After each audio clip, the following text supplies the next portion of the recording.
আটক হলো চোর। উদ্ধার হলো চুরি যাওয়া সম্প্রতি কুঞ্জবন এলাকা থেকে চুরির অভিযোগে গ্রেপ্তার যুবক। যুবকের হেফাজত থেকে উদ্ধার হলো চিকিৎসকের ব্যক্তিগত ল্যাপটপ সহ দুটি মূল্যবান স্মার্ট মোবাইল। রাজধানীর এনসিসি থানার পুলিশ ধৃত যুবককে জিজ্ঞাসাবাদের জন্য 4 দিনের পুলিশি হেফাজত চেয়ে আদালতে সোপর্দ করেছে।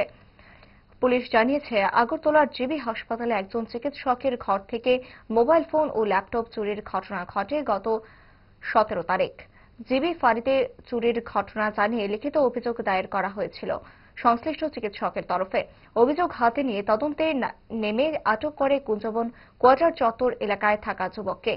সংবাদ মাধ্যমে গ্রেফতারির খবর ঘোষণা করতে গিয়ে থানা আধিকারিক জানান, 3:30 থেকে 4:30 অনুমান এই টাইমে এজিএমসিএন জিবিপি হসপিটাল থেকে একটা ল্যাপটপ অফিস রুম থেকে চুরি হয়ে যায়। এই বিষয়ে আমাদের কাছে একটা রিটেন কমপ্লেন আসলে আমরা একটা কেস রেজিস্টার করি।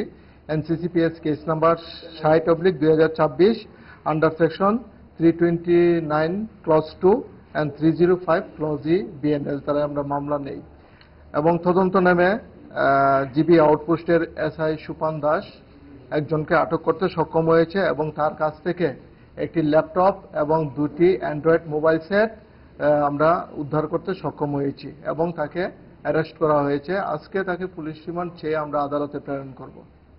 বাড়ি কোথায়? তার বাড়ি হলো বাড়ি ইয়েতে আপনার কুঞ্জবন কোয়ার্টারে থাকে। ল্যাপটপটা কার ছিল? ল্যাপটপটা এখন আমাদের ইনভেস্টিগেশন চলছে। আমরা পরবর্তী সময় কাগজগুলি ভেরিফাই করে দেখছি।